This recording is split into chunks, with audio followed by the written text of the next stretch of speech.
É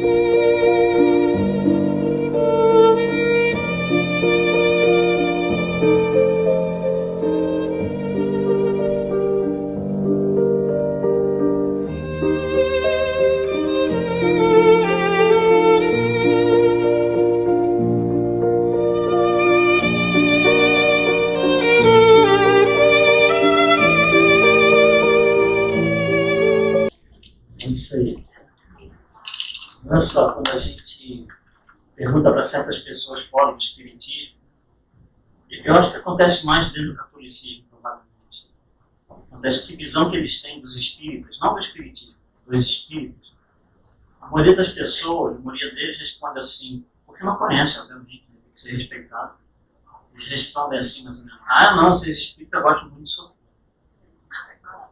Já ouviram isso? Eu não quero espiritismo, não, porque vocês gostam muito de sofrer. O que nós espíritas falamos? O espiritismo é o grande consolador, que tira a gente do sofrimento. Não é exatamente a mesma resposta, né? Está diametralmente oposto. Ou é aquilo ou é aquilo, você não bota as duas ao mesmo tempo. Por que isso? Porque existe uma parte do espiritismo que não é compreendida até você entrar, não é você começar, até você já está pensando em mergulhar de cabeça.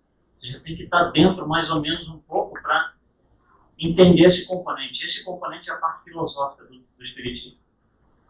Por isso que a gente está trazendo essa temática, que é um negócio muito grande, que a gente podia ficar falando várias horas. Então eu falei, não, em vez da gente comprimir tanto que não dá para entender, vamos tentar fazer em 3 semanas, que é o que a gente vai fazer, tá? Para compreender o que ela é consoladora ou por que ela me faz sofrer. Tem que escolher um, né? E entender, não é só dizer, ah, eu sei que é assim, eu sei que é assado, não, mas o que é? O espiritismo é muito racional, né? Ele exige muita lucidez e racionalidade. Então a gente tem que conseguir responder a tudo que vem pela frente, inclusive o que a gente tem no corpo. Já pensaram no seguinte, que isso não é parte do negócio que ela falou aqui, nós estamos com um furacão, mas olha só, num lugar onde não se faz caridade, tem um lugar aqui onde não se faz caridade, chama Planeta Terra. Não tem que ser criadas oportunidades de caridade? Como que elas são criadas? Eu não vou criar porque eu não faço caridade. Não, estou falando o planeta, né? Nós, a sociedade. Eu não vou criar porque eu não faço caridade. O cara que está lá no Japão não vai criar porque ele não faz caridade. E assim vai. Então, quem vai promover a caridade, quem vai nos dar a oportunidade disso acontecer, tem que estar pelo menos no nível assim. Não somos nós. De vez em quando a gente vai ter furacão, a gente vai ter tsunami, a gente vai ter um monte de terremoto, um monte de desastres naturais. Porque eles criam um volume de oportunidade de caridade muito grande. E o que isso acontece? Eleva a psicosfera do planeta. Me parece estranho. Isso é sofrer? Não, isso é consolador. Entende onde a gente está querendo chegar? Quando você tira o componente filosófico, o espiritismo fica puro sofrimento. Porque você tirou todas as respostas. Filosofia, pergunta e resposta. Tanto é que o primeiro livro, o livro dos Espíritos, é um livro de perguntas e respostas. Se você tirar isso aí, tudo vira sofrimento. Por que eu estou assim? Não sei explicar. Então, estou assim porque eu estou sofrendo, sem explicação. Tá? Bom, fecha a parede. Vamos começar agora. A gente vai fazer esse trabalho, então, em 5 módulos, eu chamo de módulos. Hoje nós vamos fazer os 2 primeiros, tá? E os 3 seguintes, divididos nas 2 aulas, nas 2 próximas sextas-feiras. Então, vamos lá. Vamos tentar conseguir onde se encaixa a filosofia espírita. A gente falou aqui alguns minutinhos, né? Alguma coisinha sobre ela aqui, meio que não planejado, mas né? Tudo se encaixa, né? Tudo se encaixa, né? Uma razão de ser. Então, vamos lá. Para a gente entender o que ela vem fazer, como é que ela vai me consolar ou vai me fazer sofrer, porque até agora eu não sei. Comecei a falar agora. Ainda não sei se eu vou me consolar ou se eu vou sofrer. Né? Para eu chegar na proposta dela, eu tenho que entender de onde ela vem. Ela vem com Allan Kardec dando risada dos convites que ele recebe para ir em reuniões onde as cadeiras estão voando, as mesas estão se mexendo. E ele vira para o amigo dele, seu Fortier, amigo de 35 anos, e fala assim, o que aconteceu com você? Você não um tratamento aí, porque como é que a cadeira vai mexer, como é que a mesa vai girar? E daí ele vai, né? Ele vai quase que por respeito ao amigo, para não quebrar a amizade. Chega uma hora que ele fala, deixa eu ir. Aí uma vez e acabou. É só uma vez e que muda tudo. Então tudo começa pela fenomenologia. E aí ele fala, peraí, eu sou um cara de formação técnica, de cabeça técnica, eu preciso de respostas preto no branco. Eu quero resposta para isso aí. Como é que uma mesa gira, como é que uma cadeira voa? Né? E aí ele começa a frequentar os lugares onde esse tipo de fenômeno era observado e estudado, que são o que a gente hoje chama de reunião mediúnica. Ele começa, aí nessas reuniões mediúnicas, isso em 1854, 3 anos antes, né, de publicar o livro do Espírito. E ali ele começa a entender que tem alguma coisa a mais por trás. E ali ele começa a entender que dá para conversar com aqueles que estão um nível acima da gente. Um nível de visibilidade, um patamar acima da gente. E ele começa a fazer essa... Começa para os colegas da reunião, começa a falar, pergunta isso que eu quero saber, pergunta isso que eu quero saber. Até que um momento você fala assim, por que você não pergunta? Você pode perguntar. E aí ele se encanta com aquilo, e dali a coisa vai indo, ele vai, né, fazendo todas as perguntas e tal. Dali, um dia vai sair livro dos espíritos.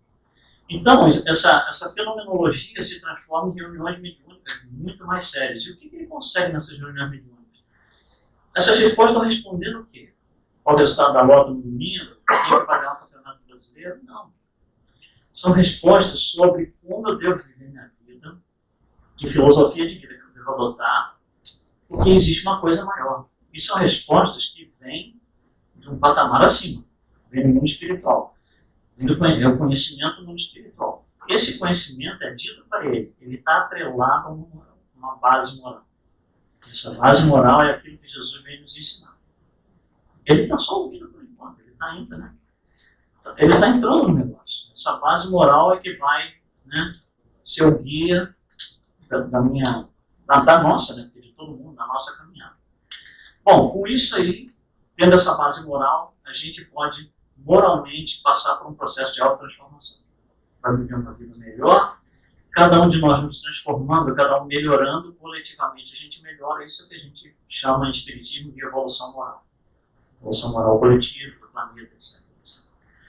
Então ele começa dando risada, porque foi chamado a ver mesas girantes. E termina entendendo um processo de evolução moral. Quer dizer, começa com uma coisa física e termina na moral, que não tem nada de físico. Olha só, né?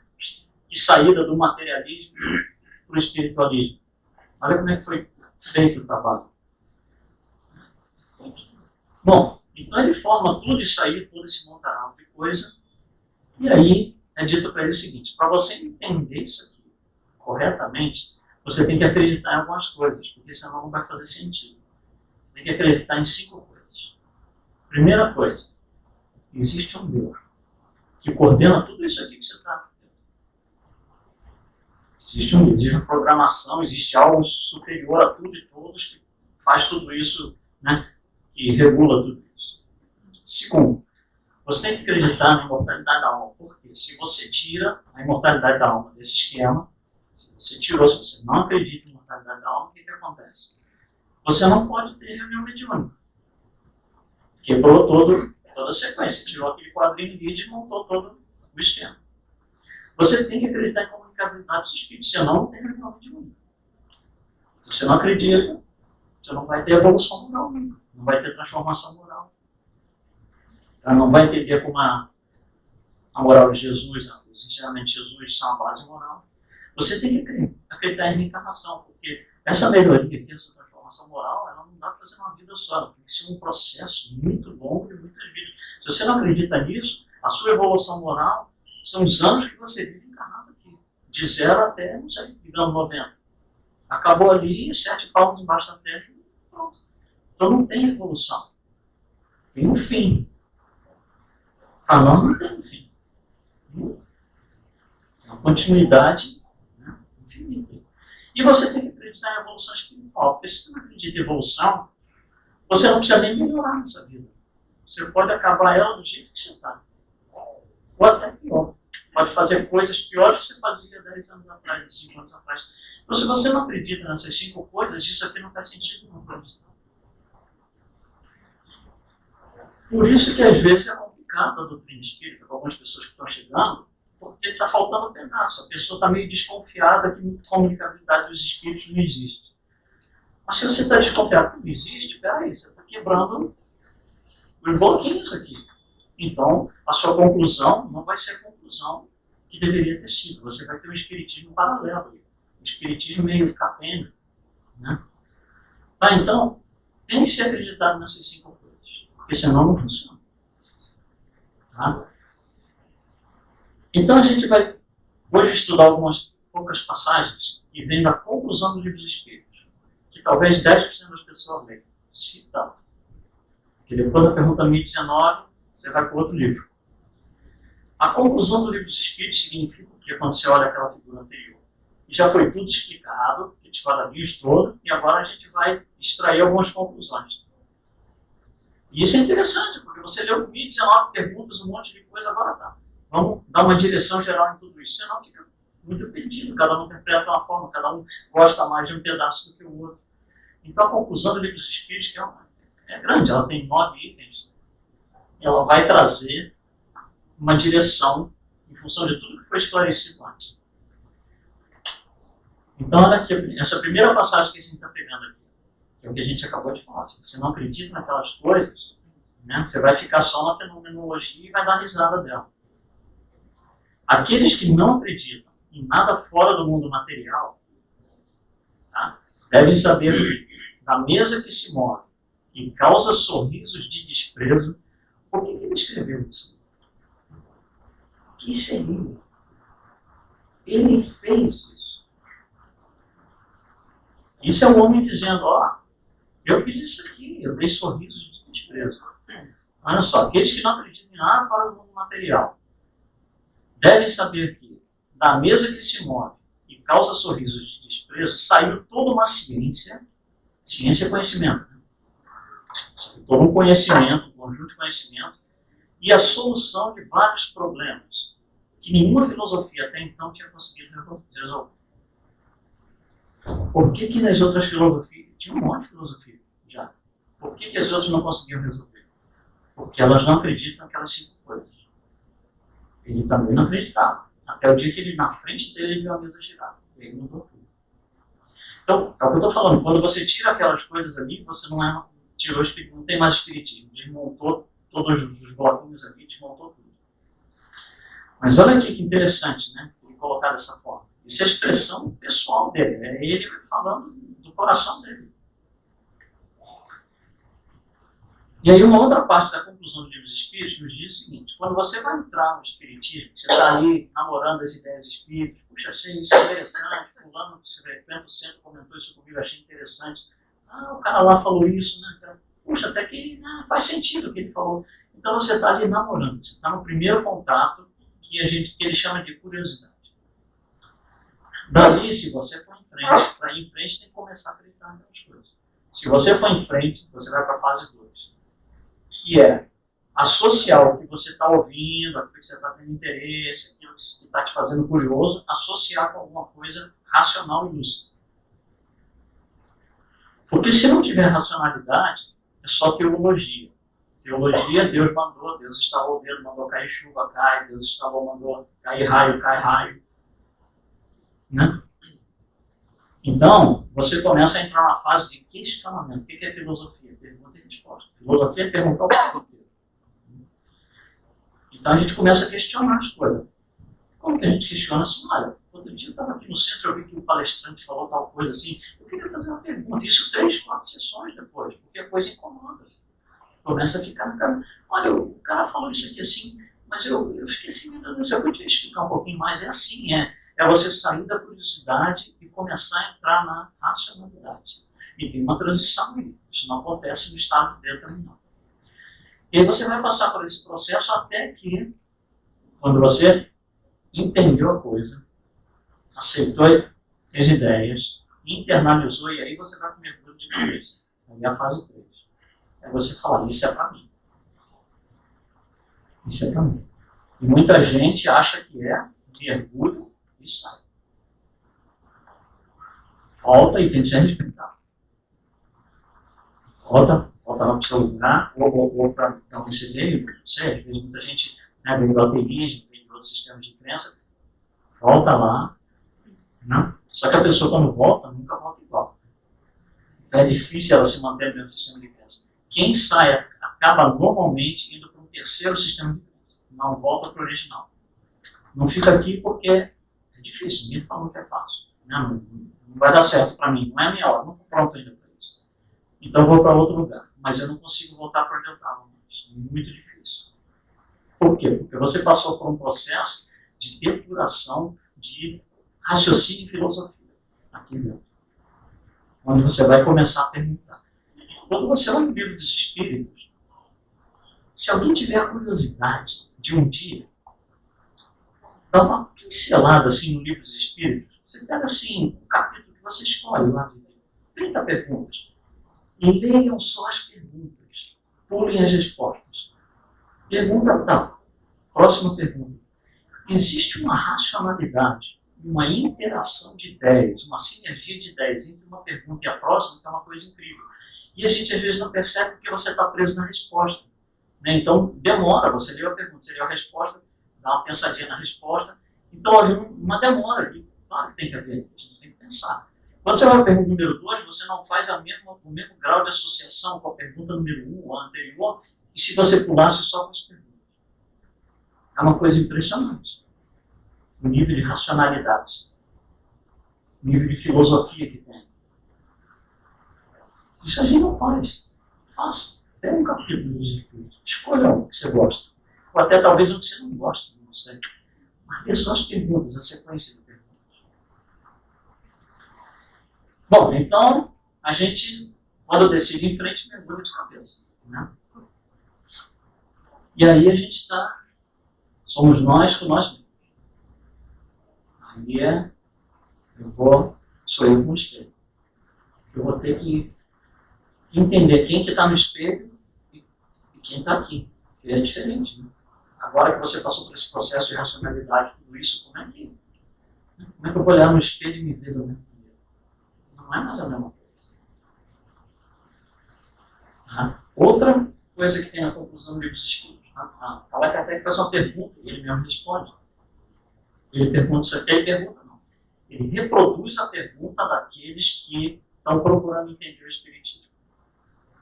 Que estão chegando, né, e não estão entendendo, mandaram carta para ele perguntando e falam, olha, eu tenho a pergunta, que é essa aqui. Se a moral dos Espíritos é a mesma moral que está no Evangelho, para que Espiritismo? Não vai chover no molhado, não é a mesma coisa? Né? A pergunta até que tem sentido a pergunta. Né? Aí ele responde. O problema é o seguinte, o Espiritismo, as verdades que foram mal compreendidas, deixam de ser ensinamentos alegóricos. Olha a sutileza disso. A parábola deixa de ser parábola e passa a ser coisa para a vida real. Tira o alegorismo. Olha só, uma coisa é Jesus chegar e dizer assim, ó, ame os seus inimigos. Tá? Falou, maravilha. Mas ele fez isso? Fez. Então, olha só, deixou de ser um ensinamento alegórico. É uma coisa que está acontecendo ali na frente dos apóstolos. Vai passando pelos evangelhos e tal, a gente recebe as informações. Isso é diferente. Isso é completamente diferente de qualquer outro sistema de crença. E olha só, todos os sistemas de crença, todas as denominações de cristianismo leram o mesmo Novo Testamento. No entanto, nós temos 41 mil denominações de cristianismo. Olha quanta derivação, quanto ajuste de ideias. Não, mas eu quero entender assim, não, mas para mim é mais conveniente você entender assim. Né? Como é complicado isso. Então, ele fala justamente isso. O Espiritismo deixou, o alegorismo começa a ficar de lado, porque entrou um componente novo chamado filosofia. Racionalidade, pergunta e resposta preto e branco. Não é interessante isso? E aí, olha só, você começa a ter situações assim, para nós, estou falando do vocábulo. O vocábulo milagre tem um significado. Para o catolicismo, por exemplo, tem outro significado. O vocábulo é o mesmo, o significado não é o mesmo. Então, para o catolicismo ainda é alegórico. Para nós já não é mais. Para nós já tem uma verdade que era mal compreendida e hoje já não é mais mal compreendida. Ela tem uma explicação. E assim não só os nós, mas vários ensinamentos, várias passagens dos evangelhos, né, são explicadas dessa forma. E aí, ele repete, em função disso daí, ele mesmo coloca a seguinte pergunta. Ele está se falando de Jesus, de estudar evangelho, de não seguir Jesus e tal. Aliás, grande, né? Grande falava isso. Tem uma coisa que eu não entendo nos cristãos. Por que eles não seguem Cristo? Ninguém pode discutir com ele. Não é?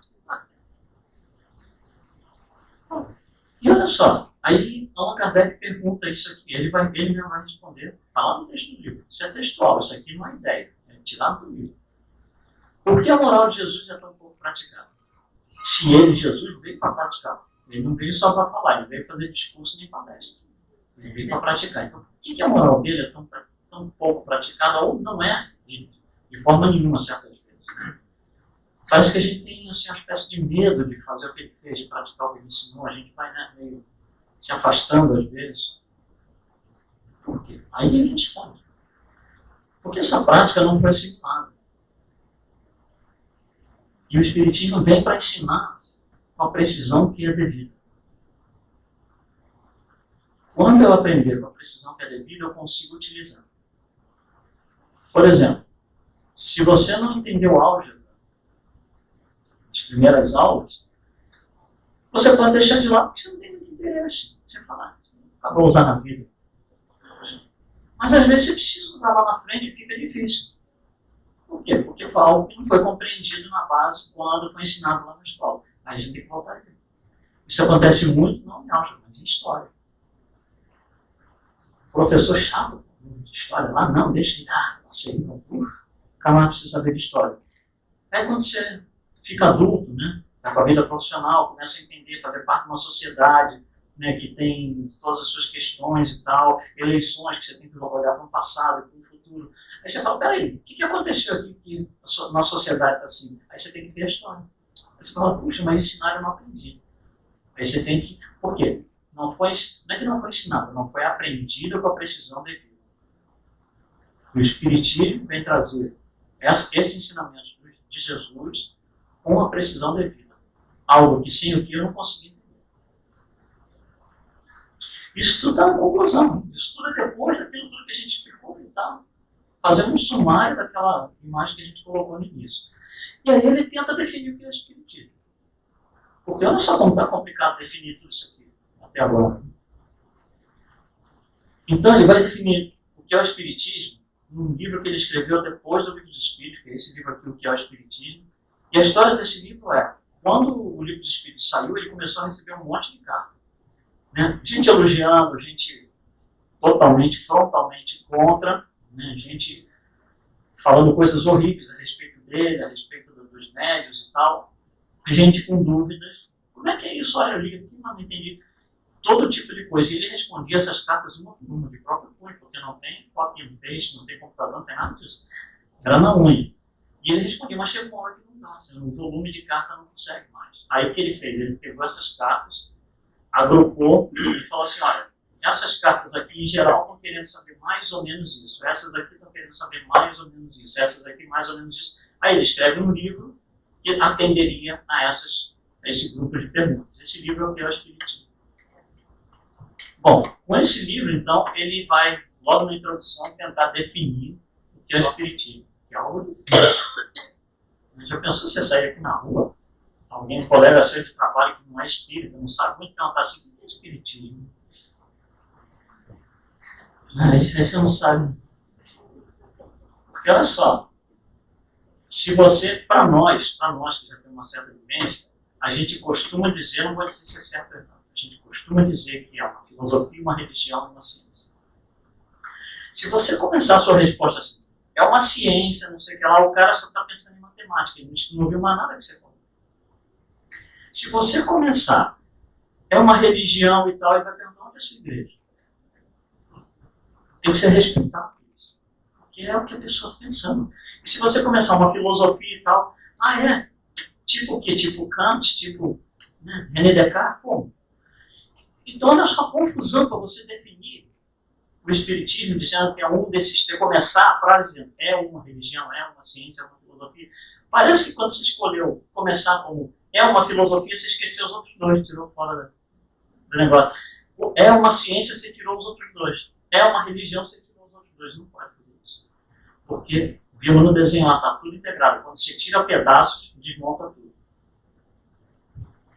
Então ele vai definir Espiritismo assim. Isso é também textual, tirado do livro.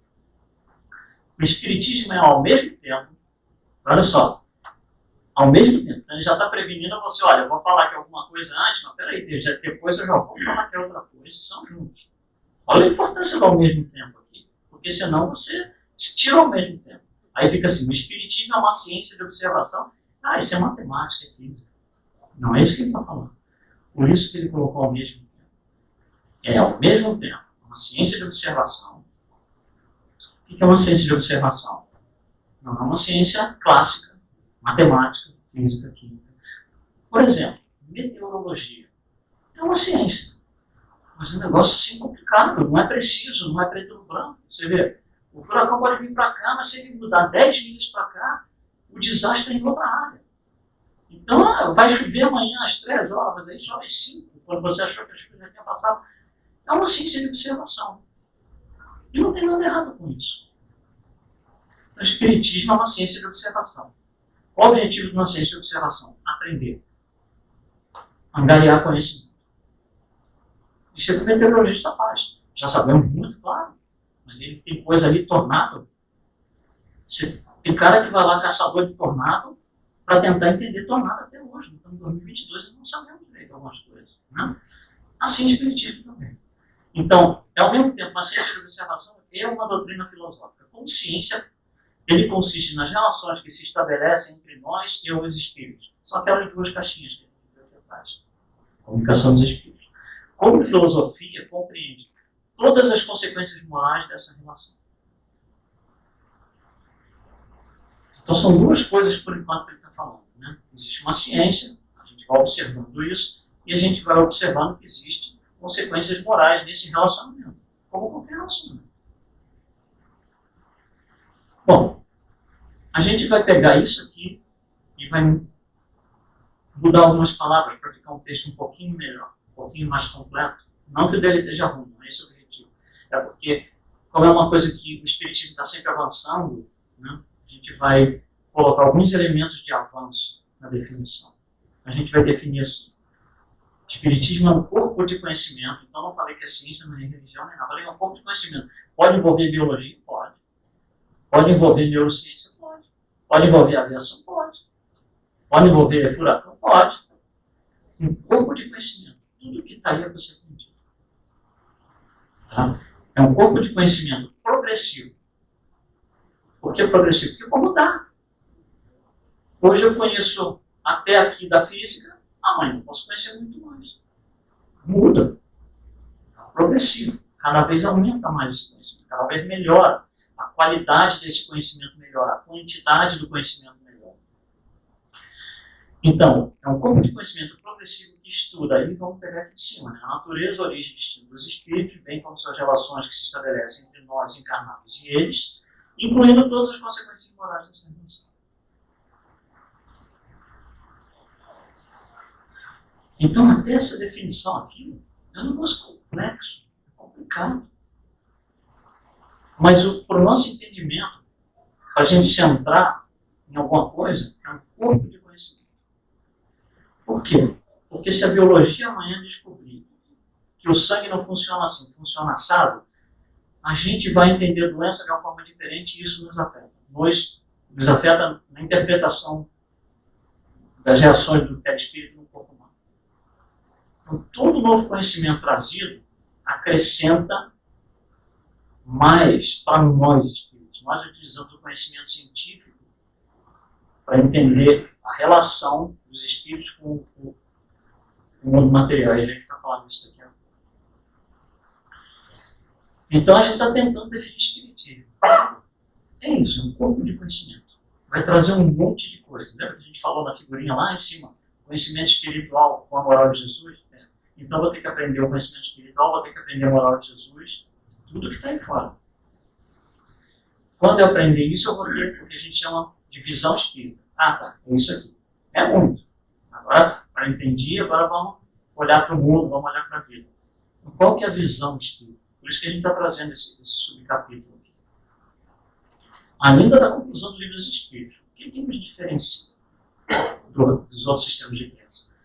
Olha o que ele fala. Falsíssima é a ideia que formaria do Espiritismo quem julgasse que a sua força está nas manifestações materiais, ou seja, nas mesas girantes, nas cadeiras girantes, na mediunidade. Sua força está na filosofia, no apelo que dirige à razão e ao bom senso. E isso não tem nenhum outro sistema de crença. Essa filosofia racional, que vai olhar para os ensinamentos de Jesus, que para a igreja você não pode perguntar, porque é dogmático, ele disse, acabou, cala a boca, vai embora, e a gente vai olhar e perguntar, por quê? Por que, Jesus? Como? E a gente vai colocar um monte de perguntas em cima. E a gente vai obtendo as respostas. Isso é um corpo de conhecimento. Bom, e aí ele vai falar o seguinte, a gente, resumindo um pouquinho o que a gente falou aqui. Então, isso é uma filosofia com base moral. Então, para eu exercer essa filosofia, eu tenho que me basear numa moral. Se eu não me basear nessa moral, não é espiritismo. A moral é que Jesus trouxe. Me deu forma. Né? Praticar essa filosofia, eu tenho que praticar sem ferir essa moral, sem transgredir essa moral. Porque se uma certa hora eu estou muito bonitinho praticando meu espiritismo, uma hora eu dou um tapa na cara de alguém, eu feri a moral. Eu tenho que me basear, tenho que me guiar por essa moral. Então, tem esse componente moral. Isso não existe nos outros sistemas de crença, tá? Com a força que tem no espiritismo. E aí o espiritismo vai ressignificar um monte de conceitos clássicos. Eu tenho alguns aqui, não são nem todos, né? Mas vai ressignificar tudo isso. Por quê? Porque agora você pegou o conceito de Deus e colocou lucidez e racionalidade nele. Você pegou o conceito de céu, colocou lucidez e racionalidade. Você colocou filosofia em cima desses conceitos. Então vai mudar a descrição dele, vai mudar o entendimento sobre eles. O espiritismo vai fazer isso para a gente. Nota rápida. Espiritismo não é nada disso aqui. Nada disso é espiritismo. Allan Kardec escreve isso, né? Uma revista espírita, em vários pontos ele coloca, não é nada disso aqui. Espiritismo não é religião institucionalizada. Eu só vou pegar o último aqui. Por quê? Porque uma religião institucionalizada precisa de 4 coisas. Primeiro, um livro sagrado. Segundo, sacerdote. Terceiro, dogmas. E 4, rituais. Então, nós temos rituais? Não. Nós podemos ritualizar se a gente quiser. E aí você sai fora da base. Você pode fazer do passe um ritual. É obrigado a tomar passe e botar o pezinho no centro espírita. Isso é ritual. Dogma. Não tem. Sacerdote. Quem é o Bambambam, quem é o Papa do Espiritismo? Não tem. Livro sagrado. Qual que é o nosso livro sagrado? O que é um livro sagrado? É aquele que contém as verdades indiscutíveis que não podem ser contestadas. É exatamente o contrário. O Espiritismo nos pergunta tudo, até o que Jesus falou.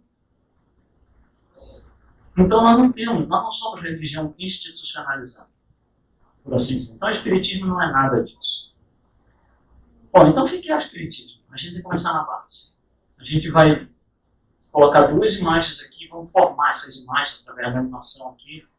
Nós já falamos alguma coisa sobre isso, a gente vai falar mais por cima hoje, porque já foi mostrado antes no nosso curso de evolução. Mas a gente tem que entender o que essa filosofia vai fazer pela gente. Para isso eu preciso sair fora da caixa preta.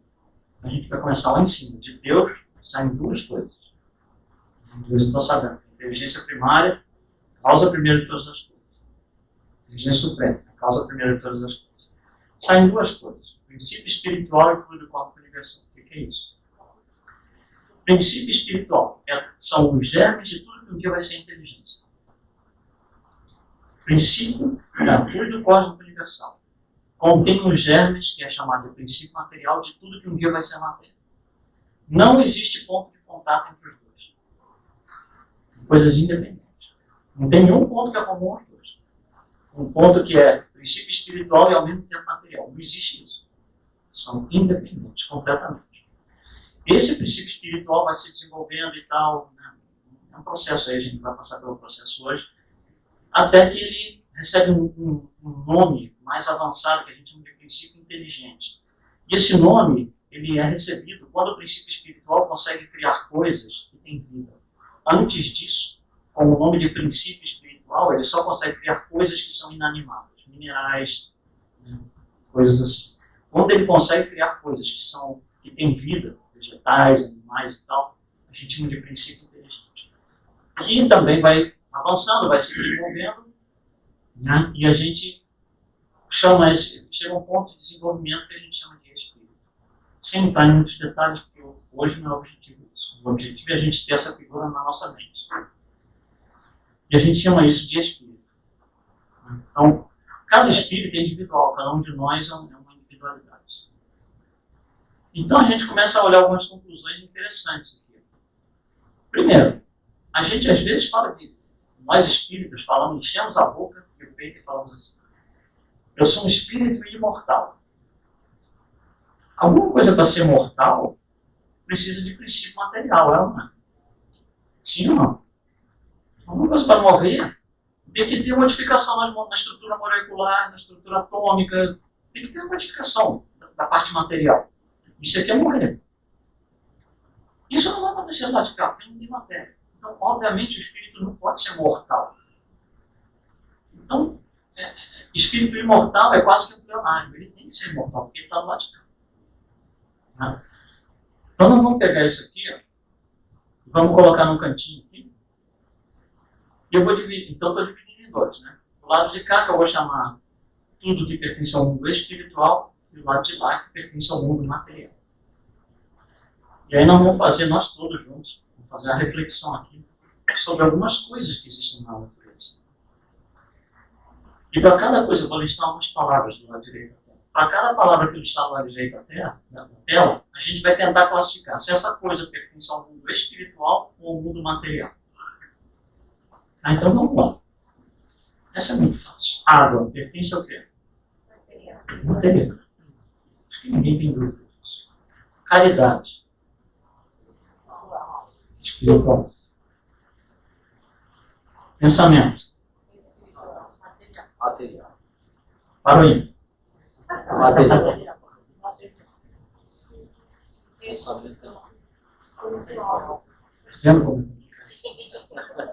Gente, mas é por isso que eu trouxe isso aqui. São muitos anos de experiência, falando minha experiência como falando de tudo que é centro, tudo que é lugar. São muitos anos de experiência vendo a mesma dúvida, a mesma pergunta. Olha só, alguma coisa para estar do lado. De lá, precisa utilizar o princípio material. Alguma coisa que está do lado de cá, não precisa só da inteligência. Para formar um pensamento, precisa usar princípio material? Sim. Aí eu desencarnado penso. Precisa, porque quando você pensa, forma-se algo que é chamado de forma-pensamento. A forma-pensamento, qual o nome? Forma? Forma é do lado de lá. Então, forma-pensamento. O pensamento é formado porque o espírito vai lá no princípio material, mexe nele e faz o pensamento acontecer. Então, o pensamento está do lado material.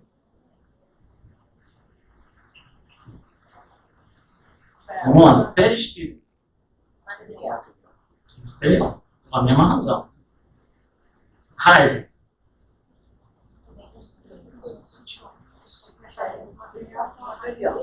Material.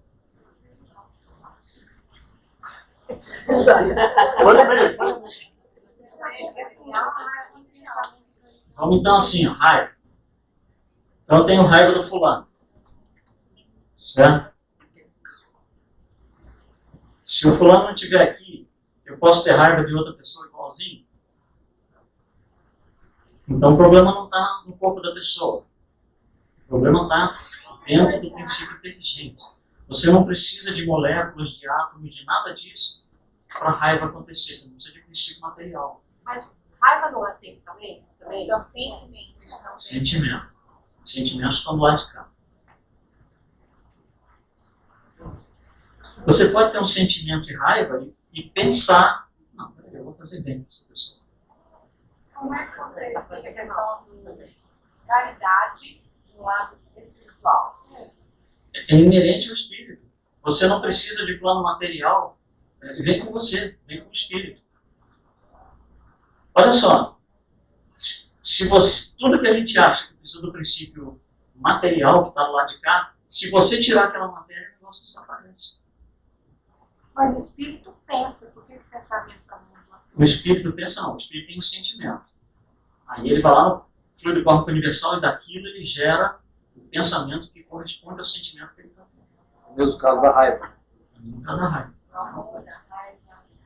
O pensamento é formado pela manipulação do fluido cósmico universal. O espírito vai lá, né? Por exemplo, quando eu penso alguma coisa, você não sabe o que eu estou pensando. Mas o mundo espiritual sabe. Porque espiritualmente, fluidicamente, o que está acontecendo, eu formei uma janelinha aqui, um quadrinho, como se eu pintasse um quadrinho com aquilo que eu estou pensando. Vocês não estão vendo, mas eles estão.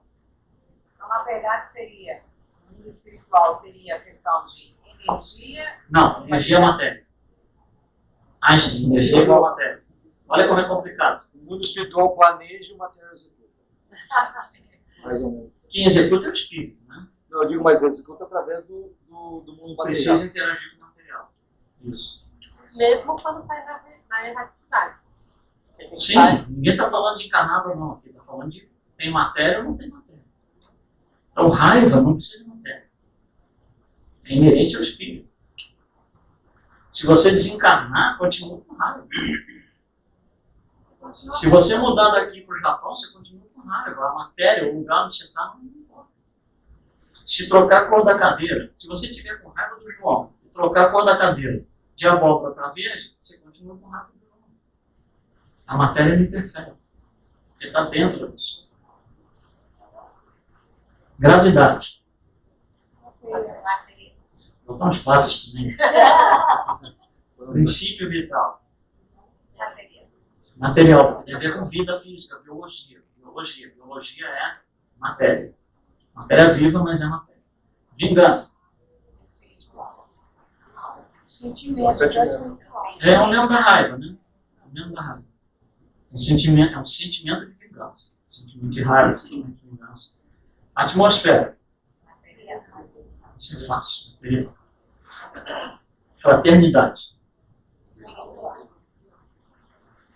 Espiritual. Tá vendo que tem alguns que é meio complicado, a gente fica em dúvida, mas a gente vai entendendo o que está acontecendo. No final, a gente Ou seja, tudo fica menos em dúvida. As nossas escolhas estão mais seguras agora. Não é? está ligado ao sentimento que seria encaixado no mundo espiritual. Isso. E inerente ao espírito. Ao princípio inteligente. Magnetismo. Material. Material. Matéria. Isso. Inveja. Espiritual.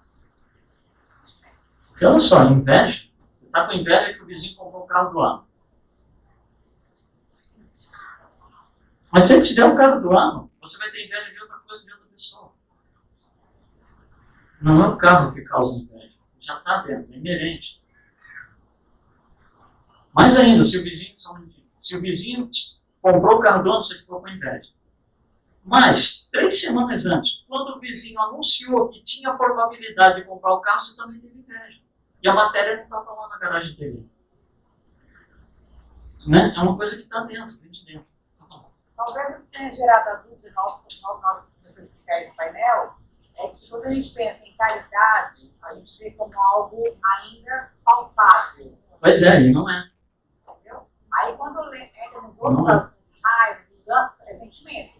Quando na verdade, caridade também deveria se encaixar nessa questão de sentimento. Mas é um sentimento. Né? A caridade material é a atitude que você toma naquele sentimento. A caridade material é a coisa mais fácil de se fazer, na verdade. E é uma atitude que você toma em função de algo que você traz com você no seu espírito. Pode explicar mais por que o magnetismo é material? Porque o espírito magnetiza. Não. O magnetismo depende da matéria. Espiritismo depende do tempo. Não querendo complicar nem sair muito, mas olha só. Já que perguntou, né? Não é filosofia, né? Olha só. Vamos pensar aqui. Vamos ver se eu consigo explicar em 3 minutos. Porque o negócio é complicado.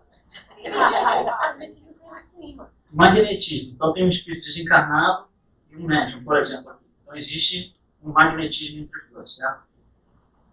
Esse magnetismo, né? André Luiz fala em corrente elétrica, corrente magnética, um monte de coisa assim. Como é que funciona o magnetismo material? Por exemplo, quando você tem o seu carregador de celular, né, tem aquele bloquinho que vai na tomada e depois o fio, né?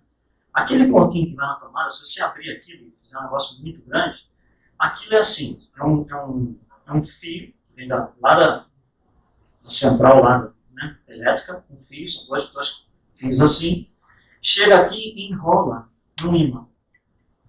Tá? Do lado de cá você tem a mesma coisa. Um fio enrolado num ímã que vai para cá. Esses dois não se tocam. Esses dois ímãs com fio enrolado não se tocam. Mas quando você aproxima um do outro, o que acontece? A eletricidade que vem do lado de cá passa para o lado de cá. Porque existe magnetismo. Então a eletricidade é transferida de um lado para o outro porque existe magnetismo. Se você não fizer isso, se você pegar o seu celular e ligar direto na tomada, sem a caixinha ter esse isolamento de um para o outro, você está ligado, você está com o dedo lá no central da cidade. Explode tudo. O equipamento não sobrevive. Então, toda a eletricidade que vem da rua, ela entra na sua caixinha ali do celular e vai para o celular, porque existe a proximidade de dois ímãs. E a corrente de um lado é transferida para o outro lado. Magnetismo, mediunidade é a mesma coisa. Isso só funciona, transferência de uma coisa para outra, porque tem magnetismo. E aí, olha só, por que funciona mediunidade? Você tem um cara desencarnado lá e um cara encarnado aqui. E ele está transferindo a eletricidade dele para a eletricidade do médium. É exatamente a mesma coisa. Para você transferir a eletricidade de um lugar para o outro, você precisa de quê? De magnetismo. Aonde está o magnetismo na mediunidade? Já ouviram falar que na Terra tem polos magnéticos? Este é o magnetismo do planeta que permite isso acontecer. Se você mudar para outro planeta, a mediunidade é diferente. Porque o campo magnético do outro planeta não é igual ao da Terra. Capaz de você nem conseguir fazer mediunidade. Podemos classificar essas realidades maravilhosas como atributos do espírito? São só atributos. São atributos positivos ou negativos de acordo com o grau de evolução. São vícios e virtudes. Último, felicidade. Espiritual. Então, que sentido faz eu procurar felicidade comprando a casa mais cara do mundo? Entende que não faz sentido? Essa é a lucidez e a racionalidade que a gente quer mostrar. Em parte. O carro do ano não vai me dar felicidade, porque ele é material. Felicidade não é.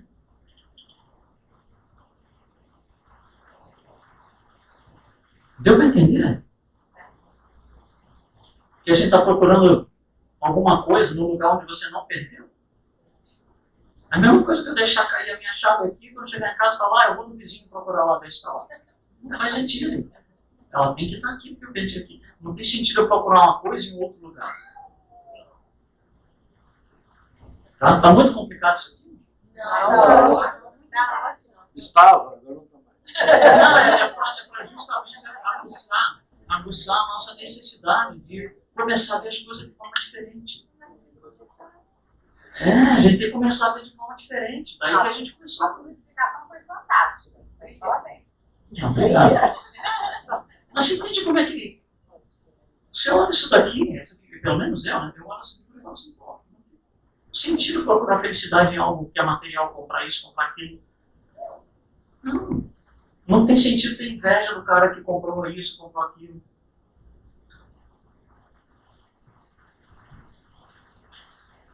Moral. Espiritual. Totalmente espiritual. Qual a proposta do espiritismo? Melhoria moral. Então, quanto que nós vamos